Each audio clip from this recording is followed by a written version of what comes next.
Case உங்களுக்கு interest இருந்தா track என்கிட்ட வந்து சொல்லுங்க, நான் ஃப்ரீயா தான் அப்புறம் நீங்க நிறைய லாங் டிராவல்லாம் போயிருக்கீங்க. இப்போ ரீசெண்டாக மகாராஷ்டிரா போயிருந்தீங்க. உங்க கம்ஃபர்ட் இதனால நான் வந்து நீங்க சூஸ் பண்ணீங்க. அதுல செயினே காணும்.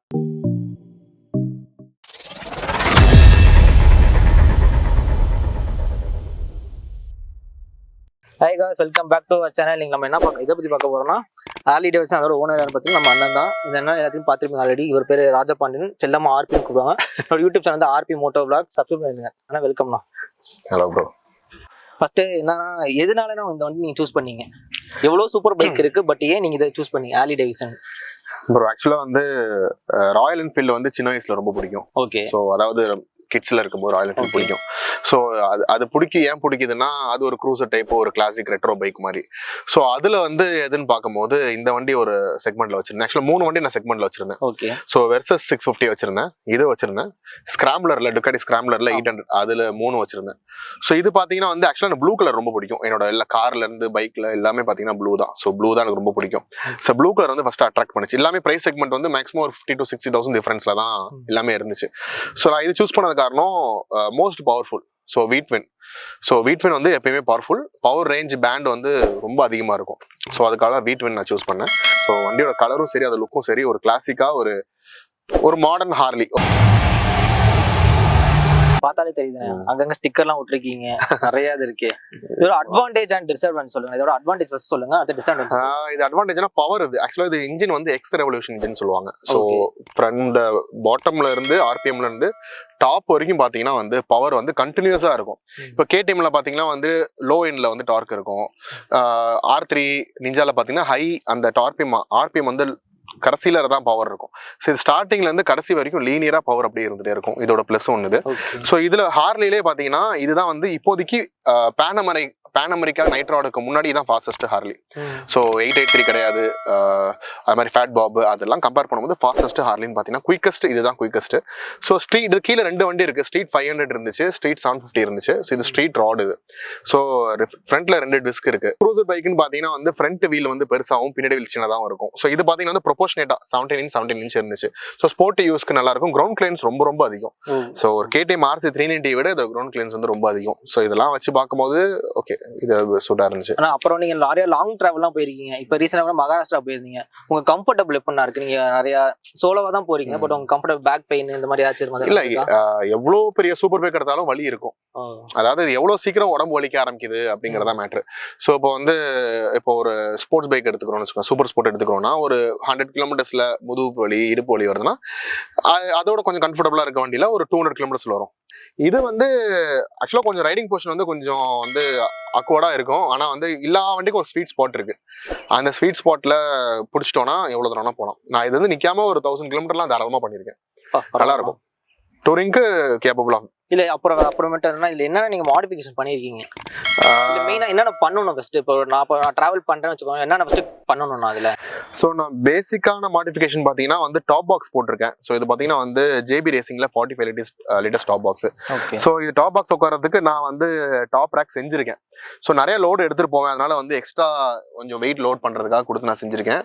ஸோ வந்து 4 மவுண்டிங் பாயிண்ட் இருக்கு இதுல. இது நீங்களா பண்ணது? இது நானே கஸ்டமேட் நம்ம ஷாப்ல பண்ணது. சூப்பர். இது வந்து நான் கஸ்டமேட் பண்ணது. இதுல வந்து கொஞ்சம் லைட்டா சாஃப்ட் பேடிங் வச்சு கொஞ்சம் சீட் கொடுத்துருக்கேன் இதுல. அதை விட்டீங்கன்னா மாடிஃபிகேஷனா இந்த மொபைல் ஹோல்டர் வாட்டர் ப்ரூஃப் ஒன்று வச்சிருக்கேன். அதுவும் இல்லாம ஒயர்லெஸ் சார்ஜிங் வச்சிருக்கேன். அதுலேயே வந்து டைப் சியோட சார்ஜிங் இருக்கு. ஸோ அதுவும் இல்லாம இன்னொரு சார்ஜிங் போட்டு வச்சிருக்கேன். ஸோ நிறைய கேஜெட்ஸ் நான் எடுத்துட்டு போவேன். ஸோ ஏகப்பட்ட கேஜெட் சார்ஜ் பண்ணுங்கிறதுனால எல்லாத்துலயும் சார்ஜ் பண்ணணும் அப்படிங்கிறதுக்காக வச்சிருக்கேன். GoPro ஹோல்டர் வச்சிருக்கேன். ஸோ GoPro மெயின் வந்து பாத்தீங்கன்னா 2 விஷயம் மெயின். ஃபாக் லேம்ப் போட்டிருக்கேன். ஸோ கோல்ட் ரன்வேல இருக்க அந்த 40 watts ஃபாக் லேம்ப், அதுக்கு மேல வந்து ஒரு கவரும் வரும், உங்களுக்கு ஆரஞ்சு ஃபில்டர் கவரும் வரும், உங்களுக்கு ஆம்பர் லைட் ஃபில்டர் கவரும் வரும். ஹார்ன் வந்து பாத்தீங்கன்னா வந்து பாஷ்ல போட்டிருக்கேன். ஸோ அந்த விண்டோன் ஹார்ன் போட்டிருக்கேன். ஸோ இது பிரேக் பேட்ஸ் வந்து அப்கிரேட் பண்ணியிருக்கேன். ஸோ பிரேக் பேட்ஸ் வந்து பார்த்தீங்கன்னா பிரம்போடது போட்டிருக்கேன். ஸோ நார்மலாக வரது வந்து ஹார்லியோடது வரும். நான் வந்து டபுள் சிந்தட் பேட் போட்டிருக்கேன். ஸோ பிரேக்கிங் பைட் இன்னும் எஃபெக்டிவ். ஆல்ரெடி பிரேக்கிங் சூப்பராக இருக்கும். இன்னும் வந்து கொஞ்சம் கம்ஃபர்டபுளாக க்ரூஸ் பண்ணுறதுக்காக, எந்த ஒரு கவலையும் இல்லாமல் க்ரூஸ் பண்ணுறதுக்காக பிரேக் பேட்ஸ் அப்கிரேட் பண்ணியிருக்கேன். பிரேக் ஆயிலும் அப்கிரேட் பண்ணியிருக்கேன். இது எதுக்கு நான் இது அப்ப இருந்து பாத்துட்டே இருக்கேன். இது வந்து ஆன் ஆஃப் சுவிட்ச் ஃபாக் லைட்டுக்கு.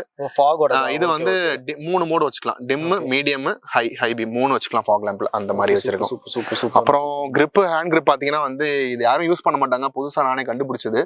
இது பேட்மிண்டனோட அந்த ஹேண்டில் அது. சோ அது வந்து கம்ஃபர்டபுளா இருக்கும். பேட்மிண்டன் நான் விளையாடுறதுனால அது சாஃப்ட்னஸ் அது எனக்கு பிடிச்சதுனால அதே போட்டுட்டேன். சார் இப்போ அட்வான்டேஜ் பார்த்துட்டோம். அடுத்த டிஸ்அட்வான்டேஜ்ல உங்களுக்கு என்னென்ன இதெல்லாம் இது பண்ணீங்க இதெல்லாம்? ஸோ மைலேஜ் தான் வந்து பாத்தீங்கன்னா வந்து பெரிய டிஸ்அட்வான்டேஜ். ஓகே. சிட்டில பாத்தீங்கன்னா பிலோ 15 தான். ஹைவேஸ்ல வந்து ஒரு 20ல இருந்து 22 வரைக்கும் நார்மலா 90ல க்ரூஸ் பண்றோம், 100ல க்ரூஸ் பண்றோம்னா 20ல இருந்து 22 வரைக்கும் கிடைக்கும். ஸோ அட்வான்டேஜ் பாத்தீங்கன்னா டிஸ்அட்வான்டேஜ் பாத்தீங்கன்னா மைலேஜ். இன்னொன்னு பார்ட்ஸ்ல வந்து பயங்கர எக்ஸ்பென்சிவ். ஸோ இப்போ 4 காயில் சீல் மாத்தணும். 4 காயில் சீல் மட்டும் 3900 வந்துச்சு. 4 காயில் சீல் ஒரு சைடு 4 காயில் சீல் போச்சுன்னா 4 காயில் சீல் கவர் இருக்கு. இருந்தாலும் அது வந்து டைம்லி ரீப்ளேஸ்மெண்ட் இருக்கு. ஸோ இப்போ நான் வந்து 60,000 கிலோமீட்டருக்கு நான் ஒரு ரீப்ளேஸ்மெண்ட் பண்ணேன் 4 காயிலுக்கு. 4 காயில் சீல் 4 காயில் மாத்தும் போது 4 காயில் சீலும் மாத்துற மாதிரி இருக்கும். ஸோ 4 காயில் சீல் வந்து 3900 சம்திங் வந்துச்சு. அதே மாதிரி ரேசர் கிட்லாம் பாத்தீங்கன்னா 7000 வந்துச்சு. அப்பா எல்லாமே எக்ஸ்பென்சிவ் தான். ஏர் ஃபில்டர்லாம் 3000 ரூபாய். நான் அப்புறம் உங்களோட மெயினா கேட்க வேண்டிய விஷயம், நான் அதுல செயினே காணும். அதுல வந்து டியூப் மாதிரி கிடக்குது. அது இது வண்டி பெல்ட் டிரைவ். ஓகே. வண்டியிலே வரதுதான் பெல்ட் தான். செயின் ஹார்லில வந்து பேன் அமெரிக்கால மட்டும் தான் செயின் டிரைவ் இருக்கு. மத்த எல்லாமே வந்து பெல்ட் டிரைவ் தான். அதோட அட்வான்டேஜ் எதுனா பெல்ட் டிரைவ் ஏன்னு பாத்தீங்கன்னா லைஃப் அதிகமா வரும். ஸோ இதோட பெல்ட் டிரைவோட லைஃப் வந்து 1 lakh கிலோமீட்டர்ஸ். லைஃப் ஒன்ஸ் நீங்க 1 lakh கிலோமீட்டர் மாத்திட்டீங்கன்னா கரெக்டா ப்ராப்பரா அட்ஜஸ்ட் பண்ணி கரெக்டா நம்ம ஓட்டணும்னா 1 lakh கிலோமீட்டர் வந்து கம்பெனியே சொல்றாங்க. லைஃப் வாரண்டியே 1 lakh கிலோமீட்டர் வருது. டிஸ்அட்வான்டேஜ் என்னன்னு பாத்தீங்கன்னா பவர் லாஸ் இருக்கும். ஸோ வந்து பெல்ட் தானே விரியும். ஸோ வண்டில இருந்து கன்வெர்ட் ஆகிற பவர் வந்து கொஞ்சம் விரியும் போது அதுல கொஞ்சம் லாஸ் இருக்கும். பட் ஆனா லைஃப் வரும், சவுண்டு வராது, ஸ்மூத்தா இருக்கும். ஸோ ஷாஃப்ட் டிரைவ்ல சவுண்டு கொஞ்சம் வரும். 3 டிரைவ்ஸ் இருக்கு. Shaft drive, belt drive, chain drive இருக்கு. செயின் டிரைவ் வந்து பெர்ஃபார்மன்ஸ் ஓரியன்டட். அதுக்கு ரீப்ளேஸ்மெண்ட் வந்து மாத்திட்டே இருக்கணும். 6000, 8000, 10,000 இருக்கு. இது 1 lakh கிலோமீட்டர். ஸோ க்ரூசர் வண்டி லாங் போறோம் அப்படின்னா அது எந்த ஒரு கேர் ஃப்ரீயா போகணும்னா பெல்ட் தான் பெஸ்ட். Belt best. இல்ல ஷாஃப்ட் டிரைவ் ரொம்ப எக்ஸ்பென்சிவ். இது பெல்ட் வந்து சீப்பும் கூட அண்ட் கன்வீனியன்ட்டா உங்களுக்கு இருக்கும். சூப்பர். அப்புறம் வரும்போது சவுண்ட் கேட்டேன். சவுண்ட் நீங்க மாடிஃபிகேஷன் பண்ணதா இல்ல ஏதோ கொடுத்ததான சவுண்ட்? மாடிஃபிகேஷன்ல ஸ்க்ரீமி ஈகிள் எக்ஸாஸ்ட் போட்டிருக்கேன். இது கம்பெனிலேயே ரெக்கமெண்ட் பண்றது, கம்பெனிலே விற்பாங்க. ஸோ அந்த டெசிபிள் கவுண்ட்லாம் வந்து கவர்மெண்ட் ரெக்கமெண்ட் டெசிபிள் கவுண்ட்ல தான் அது வரும். உள்ள ஃபில்டர்ஸ் இருக்கு. கேட்கான் ஒன்று கேட்கான்லாம் இங்கே இருக்கும். இதுல கேட்கான் இருக்கும். நம்ம இந்த பொல்யூஷனோட கண்ட்ரோலுமே அதுல இருக்கிறது என்னவோ அது அப்படியே இருக்கும். எக்ஸாஸ்ட்ல இருக்க அந்த கிளாஸ் உள்ள ஃபைபர்லாம் உள்ள இருக்கனால வெளில வர புகையுமே அது கண்ட்ரோல் பண்ணும். ஸோ இது வந்து ஸ்ட்ரீட் லீகல் தான். ஹார்லிலே ரெக்கமெண்ட் பண்றது. நிறைய பேருக்கு தெரியாது, விஷயம் தெரியாது. இது வந்து சவுண்ட் வருது, அதிகமா வருதுன்னு சொல்லுவாங்க. ஆனா வந்து டெசிபிள் கவுண்ட் வந்து ரெக்கமெண்ட் டெசிபிள் கவுண்ட்குள்ள தான் இருக்கு. சவுண்ட் கேட்போம். டெஸ்ட் பண்ண போறோம் गाइस.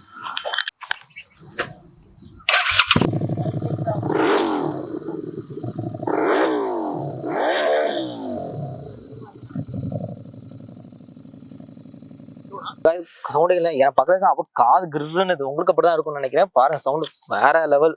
உங்களுக்கு இன்னொரு கேள்வி கேட்கணும். இப்போ நீங்க லாங் டிரைவ்லாம் போறீங்களா, அப்போ வந்து நீங்க என்னென்ன எடுத்துட்டு போவீங்க மெயினா? இப்போ நான் டிரைவ் போறேன்னு வச்சுக்கோங்க, மெயினா நான் என்ன எடுத்துட்டு போகணும்? அதாவது பேப்பர் ஒர்க்ஸ் பாத்தீங்கன்னா வந்து உங்களோட licence, RC book, insurance, pollution certificate. வண்டி புதுசா இருந்துச்சுன்னா ஒரு குறிப்பிட்ட டேர்ம் கொடுப்பாங்க. 3 years 4 yearsக்கு வந்து பொல்யூஷன் சர்டிஃபிகேட் தேவை கிடையாது. இன்கேஸ் நீங்க கேரி பண்ணிட்டு போனீங்கன்னா அது உங்களோட சேஃப்டி. ஸோ இது வந்து பார்த்தீங்கன்னா லீகல் டாக்குமெண்ட்ஸ் நீங்கள் எடுத்துகிட்டு போக வேண்டிய லீகல் டாக்குமெண்ட்ஸ். ஹெல்மெட் கண்டிப்பாக மஸ்ட் இந்தியா ஃபுல்லாக. எக்ஸ்ட்ரா உங்கள் சேஃப்டிக்கு நீங்கள் எடுத்துகிட்டு போகணும்னா ரைடிங் கேஸ் கண்டிப்பாக போடணும். கண்டிப்பாக நான் ரெக்கமெண்ட் பண்ணுவேன் ரைடிங் கேஸ். So jacket, pant, riding pants, so boots, gloves, so இதெல்லாம் ரொம்ப ரொம்ப மஸ்ட். ஹெல்மெட் ஒரு நல்ல குவாலிட்டி சர்டிஃபைடு ஹெல்மெட் கண்டிப்பாக வந்து இம்பார்ட்டன்ட். ஐஸ் சர்டிஃபிகேஷன் கண்டிப்பாக வேணும். வேறு எக்ஸ்ட்ரா சர்டிஃபிகேஷன் வந்து உங்களோட சேஃப்டிக்கோ உங்களோட பட்ஜெட்டுக்கு மேலே இருந்துச்சுன்னா நீங்கள் எக்ஸ்ட்ரா சர்டிஃபிகேஷன் எது வேணும் வாங்கிக்கலாம். ரைடிங் கேஸ் பார்த்தீங்கன்னா உங்களுக்கு ப்ரொடெக்ஷன் கொடுக்கும். அதாவது 100% ப்ரொடெக்ஷன் கொடுக்காது. இம்பாக்ட் இப்போ கீழே விழுறீங்க, இம்பாக்டை குறைக்கும். ஃப்ராக்சர் ஆகுதுன்னா ஃப்ராக்சர் ஆகாம காப்பாற்றும். கை தனியாக பிஞ்சு போகுதுன்னா பிஞ்சு போகாமல் ஃப்ராக்சரோட நிப்பாட்டும். ஸோ ஒரு லெவல் வந்து உங்களுக்கு சேஃப்டி கேர் அதாவது 2 லெவல் இருக்கு. லெவல் 1, லெவல் 2 இருக்கு. ஸோ அது லெவல் ஆஃப் இம்பாக்டை பொறுத்து உங்களோட எந்த அளவு கம்மி பண்ணும், எந்த அளவு இம்பாக்டை கம்மி பண்ணுங்கிறது ஒரு நல்ல ரைடிங் கேருக்கான ஒரு குவாலிஃபிகேஷன். ஸோ ரைடிங் கேரில் ஷோல்டரு, பேக்கு, ஸ்பைனு, எல்போ, கீழே முட்டி, தைஸ், பின்னாடி லம்பர் சப்போர்ட்டு, முதுகுல ஸ்பைனுக்கு, ஆங்கிள், கிளவ்ஸ், நக்கிள், ஃபிங்கர்ஸ்க்கு எல்லாத்துக்கும் உங்களுக்கு ப்ரொடெக்ஷன் இருக்கு. ப்ரைஸ் ரேஞ்சை பொறுத்து அது வந்து மாறுபடும். எல்லாமே கண்டிப்பா இருக்கும். மற்ற லக்கேஜ் வந்து உங்களோட எவ்வளவு நாள் நீங்க ஓட்டுறீங்களோ அதுக்கேற்ற மாதிரி. ஸோ வந்து ஒரு 1 month போகலாம். சில லடாக்லாம் போனா 20 to 30 days ஆகும். எனக்கு தெரிஞ்சு நிறைய பேர் வந்து நிறைய லக்கேஜ் எடுத்துட்டு போவாதீங்கன்னு சொல்லுவாங்க. ஆனா எனக்கு வந்து துணியை கம்மி பண்ணிட்டு என்னென்ன திங்ஸ்லாம் உங்களுக்கு வேணுமோ எல்லாமே எடுத்துட்டு போறதான் பெஸ்ட். ஸோ ஏதாவது ஒரு டைம்ல வந்து நமக்கு அது தேவைப்படும். இந்த டைம்ல இது இருந்தா நல்லா இருந்திருக்குமே, இது இருந்தா நம்ம இந்த இடத்துல நின்றுக்க வேண்டாமே அப்படிங்கிற மாதிரி ஆகிடக்கூடாது. உட்காந்து யோசிச்சு எல்லாமே எடுத்துக்கணும். சின்ன சின்ன விஷயத்துல இருந்து ஒரு நட்டு போல்ட் எக்ஸ்ட்ரா ஒரு 10 போல்ட் தான் மேக்ஸிமம் எல்லா வண்டியிலும் இருக்கும். ஒரு 4 10 போல்ட் இதெல்லாம் எப்படி எடுத்துக்க மாட்டாங்க. 4 10 போல்ட். ஸோ டேக் வந்து நிறைய இடத்துல லைஃப் சேவரா இருக்கும். ஸோ பஞ்சர் கிட்டு, பேசிக்கா வீல் கல்ற டியூப்ஸ். இப்போ டியூப்லெஸ் வீல்லாம் பிரச்சனை கிடையாது. இப்போ நீங்க ஹிமாலயன் மாதிரி இப்போ புது ஹிமாலயனே இப்போ டியூப்லெஸ் வரப்போகுது. இப்போ வேற டியூப் டயர் இருக்க மாதிரி வண்டி எடுத்துட்டு போனீங்கன்னா வீலை கழட்டுறதுக்கான அதுக்கான அந்த என்ன எம்எம்ஓ அதுக்கான விற்கிது. சாக்கெட் உங்களுக்கு பாக்ஸே விற்கிது. எல்லாமே காம்பாக்டா இருக்கும். அதை எடுத்துட்டு போறது பெஸ்ட். இப்போ நீங்க கேம்ப் ஸ்டே பண்றீங்க. இப்போ நிறைய பேர் கேம்ப் ஸ்டே பண்ணுவாங்க. இதெல்லாம் வந்து எக்ஸ்ட்ரா. இப்போ கேம்ப் ஸ்டே தான் நீங்க பண்ண போறீங்கன்னா அதுக்கான திங்ஸ் ஒரு சின்ன ஸ்டவ் ஒரு 1000 rupeesக்குலாம் இவ்வளோண்டு ஸ்டவ் இருக்கு.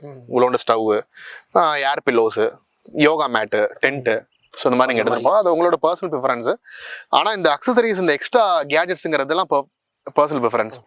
இந்த மெயினாக இந்த டூல்ஸு, அந்த கிட்டு, அந்த ஆக்சிஜன் அதெல்லாம் இப்போ லடாக்லாம் போகிறாங்கன்னா திடீர்னு ஆக்சிஜன் தேவைப்படும். அந்த டைமாக்சி டேப்லெட்ஸு, ஆக்சிஜன் மாஸ்க் அந்த மாதிரி இருந்துச்சுன்னா அது எக்ஸ்ட்ரா லைஃப் சேவராக உங்களுக்கு இருக்கும்.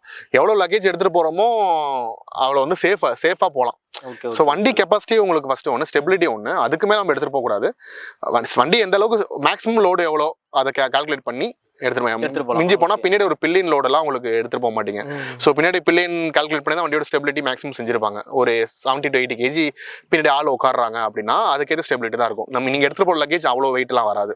ஈக்குவலா டிஸ்ட்ரிபியூட் ஆகிற மாதிரி வச்சுட்டு சேஃபான எடுத்துட்டு போறதா பெஸ்ட். ஹேண்டில் பார்க்குள்ள வர மாதிரி எடுத்துட்டு போறதா பெஸ்ட். அப்புறம் மெயினா வந்து இதெல்லாம் நீங்க சொன்னீங்க, ஓகேண்ணா, சூப்பரா இருந்துச்சு.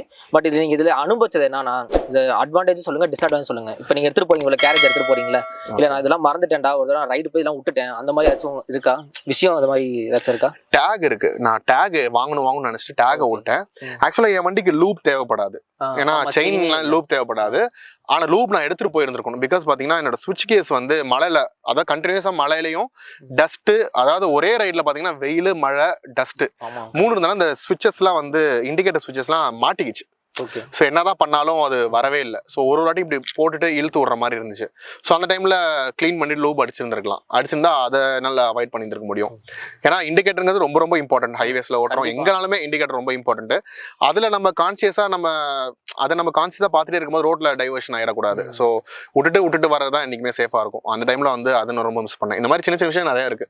இது வந்து ஒன் ஆஃப் த எக்ஸாம்பிள். நான் மெயினா வந்து கேட்கணும்னா, இப்போ வந்து பசங்க வந்து சேஃப்டி இல்லாம ஓட்டிட்டு இருக்காங்க. அது என்ன நினைக்கிறீங்க? அது இல்ல, அதாவது இப்போ ஒரு 1000 கிலோமீட்டர் மினிமம் ரைட் போனா, ஒரு என்னோட எக்ஸ்பீரியன்ஸ் சொல்றேன், ஒரு 10ல இருந்து ஒரு 15 ஆக்சிடென்ட் பாத்துருவேன். நான் ஒரு 7 lakh kilometers மேல வண்டி ஓட்டிருக்கேன். வண்டியில மட்டும் 2 wheeler மட்டும் ஒரு 7 lakh kilometers மேல வண்டி ஓட்டிருக்கேன். இந்த வண்டி 70,000 கிலோமீட்டர் ஓடிடுச்சு. ஒரு 5 வண்டி இருக்கு. ஸோ எல்லாமே வந்து அதாவது ஒரு 1000 கிலோமீட்டர் to 800 கிலோமீட்டர் ஓட்டுறோம்னா 10ல இருந்து 15 ஃபெட்டைல் ஆக்சிடென்ட். அதாவது பார்த்தாலே தெரியும், ஒண்ணுமே பண்ண முடியாது அப்படின்னு சொல்லக்கூடாது அப்படி, ஆனா நம்ம பார்த்தாலே தெரியும்ல. அந்த மாதிரி ஒரு 10ல இருந்து 15 ஆக்சிடென்ட் பாத்துடலாம். அப்புறம் நார்மலா ரோட்ல இருந்து கீழே தூக்கத்துல இறக்குறது, அந்த மாதிரி ஒரு 5 ஆக்சிடென்ட் பாத்துடலாம். ஸோ ஒரு 20 ஆக்சிடென்ட் நீங்க 1000 கிலோமீட்டர்ல உங்களால, அதான் நீங்க போற ஒரு ரோட்லயே உங்களால பார்க்க முடியும்னா அப்ப ஆக்சிடென்டோட லெவல் எந்த அளவு இருக்குன்னு பாருங்க. கண்டிப்பா. ஸோ அவாய்ட் பண்ண முடியாது. ஆக்சிடென்டோட மீனிங்கே வந்து எதிர்பாராம நடக்கிறதாங்கிறது ஆக்சிடென்டோட மீனிங். ஸோ நம்ம எந்த அளவு சேஃபா ஓட்டுறோம், எந்த அளவு மெதுவா ஓட்டுறோம், எந்த அளவு நம்ம ப்ரொடக்டிவா போறோம், ஆப்போசிட்ல வரனாலும் நமக்கு பிரச்சனை தான். So always expect for the unexpected. அதாவது எதிர்பாராததுக்கு எதிர்பார்த்துக்கிட்டே தான் நம்ம வண்டி ஓட்டுறோம். ஸோ ஸ்லோவாக தான் மேக்ஸிமம் வந்து ஸ்பீட் நம்ம சொல்லக்கூடாது, ஸ்லோவாக போகிறது தான் பெஸ்ட்டு. சேஃப்டி பர்பஸ் சொல்லுங்க. நான் கண்டிப்பாக இந்த மாதிரி பசங்களுக்கு வந்து நிறைய பேர் வீலிங், அது மெயினாக வீலிங் அடிக்கிறாங்க. அது வந்து இன்ஸ்டாகிராம் போஸ்ட் பண்ணி வியூஸ் ஒன்று பார்க்கும். இப்போ போலீஸ்லாம் பயங்கரமாக பிடிக்கிறேன். யாராச்சும் பார்த்துட்டு இருக்கீங்கன்னா வீலிங்லாம் பண்ணுறீங்கன்னா நோட் பண்ணிக்கோங்க. சோஷியல் மீடியாவில் போட்டிங்கன்னா அவ்வளோதான். ஆமா, இன்னைக்கு நேத்துக்கு திருச்சில இருந்து ஒருத்தர் பெரிய ஒரு அவர் இன்ஸ்டாகிராம்ல செலிபிரிட்டி போல அவர் ஏதோ பண்ணி போட்டு அரெஸ்ட் பண்ணிட்டாங்க. அடிபட்டுருச்சு, கீழே விழுந்து கால் ஃபிராக்சர் எல்லாம் ஃபுல்லா, கால்ல பயங்கரமான ஃபிராக்சர் போல. கோயம்புத்தூர்ல இருந்து ஒரு யூடியூபர். அவரு ஆக்சிடென்ட் ஆனதுக்கப்புறம் போலீஸ் செக் பண்ணி யாருன்னு பார்த்து இன்ஸ்டாகிராம்ல பார்த்து மாட்டிருக்காங்க. திருச்சில இருந்து ஒருத்தருமே அந்த மாதிரி ஒரு செலிபிரிட்டி ஏதோ ஒரு பக்கத்துல ஃபங்க்ஷன் போகும்போது, கள்ளக்குறிச்சி சைடு ஏதோ ஃபங்க்ஷன் போகும்போது ஸ்டன் பண்ணி மாட்டிட்டாரு. ஸோ அவங்களாம் வந்து ஒரு பேட் எக்ஸாம்பிள் ஆயிடக்கூடாது. ஸோ பெரிய பெரிய யூடியூபர்ஸ்லாம் இருக்காங்க, அவங்க சேஃபா இருப்பாங்க. ஆனா வந்து அதை பாக்குறவங்களால அந்த ரைடிங் கேஸ் வாங்க முடியுமா, அந்த அளவு சேஃப் ஓட்ட முடியுமா தெரியாது. அவங்க வந்து ஏதோ கண்ட்ரோல் பண்ணி தான் பண்ணிடுவாங்க. ஆனா அதுவுமே அட் எனி காஸ்ட் தான். எப்ப என்ன ஆகும்னு சொல்ல முடியாது. இப்போ ஒரு யூடியூபர் டிடிஎஃப்க்குமே நிறைய டைம் வந்து சேஃபா பண்ணிட்டு இருந்தாரு. ஆனா ஒரு டைம் பாருங்க அடி விழுந்துச்சு, பயங்கரமான அடி. அந்த ரைடிங் ஜாக்கெட்ஸ்லாம் இல்லைன்னா ஒண்ணுமே பண்ண முடியாது. அவரை நம்ம பார்த்துருக்க முடியாது. ஸோ அவர் நல்லது பண்றாரு, நல்லா இம்ப்ரெஸ் பண்றாங்கிறதெல்லாம் அடுத்தது, அவர் நிறைய டொனேட் பண்றதெல்லாம் அடுத்தது. பட் ஆனா எப்படி ஒரு பேட் எக்ஸாம்பிளா இருக்கிறாரு. ஹெல்மெட்டுங்கிறது பேசிக் நீடு. கண்டிப்பா ஹெல்மெட்டுங்கிறது ஒரு பேசிக் நீடு.